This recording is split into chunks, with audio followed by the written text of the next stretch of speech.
Yes, mambo ni aje, mambo ni vipi ewe mwana PMTV. Karibu kwenye updates za kimichezo ambazo sisi bwana kwa muda huu tumeamua kudeal na club ya Simba.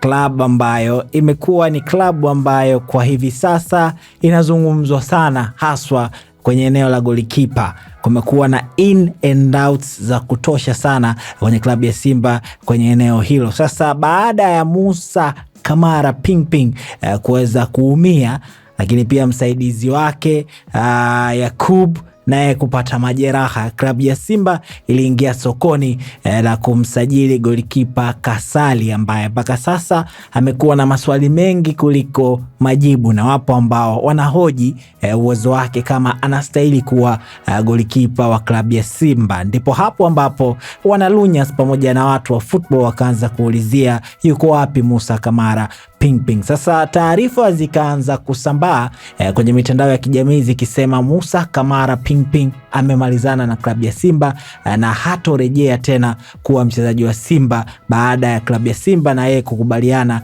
kuachana rasmi. Sasa Mike za PMTV zikasema hii siwe tabu, tutamtafuta meneja wa habari na mawasiliano ndani ya klabu ya Simba, yani Ahmed Ali, ili aweze kutanabaisha ni nini ambacho kinaendelea ndani ya klabu hiyo. Sasa meneja huyo anasema Musa Kamara Ping bado ni mchezaji halali wa klabu ya Simba, na mchezaji huyo baada ya msimu huu kutamatika, basi msimu unaofuata ataonekana akiwa langoni kwa klabu ya Simba, ijapokuwa kuna assessment itafanyika kuona wachezaji ambao wataendelea nao ama wataondoka ndani ya club hiyo. Na hayo ndio yalikuwa maneno ya meneja wa habari na mawasiliano ndani ya club ya Simba Ahmed Ali kuhusiana na Musa Kamara Ping ambaye kwenye mitandao ya kijamii ni kama watu wanasema tayari ameondoka, lakini meneja huyu anasema bado ataendelea kusalia ndani ya club ya Simba. Sasa wewe pia una nafasi ya kuweza kutochia komenti yako, unahisi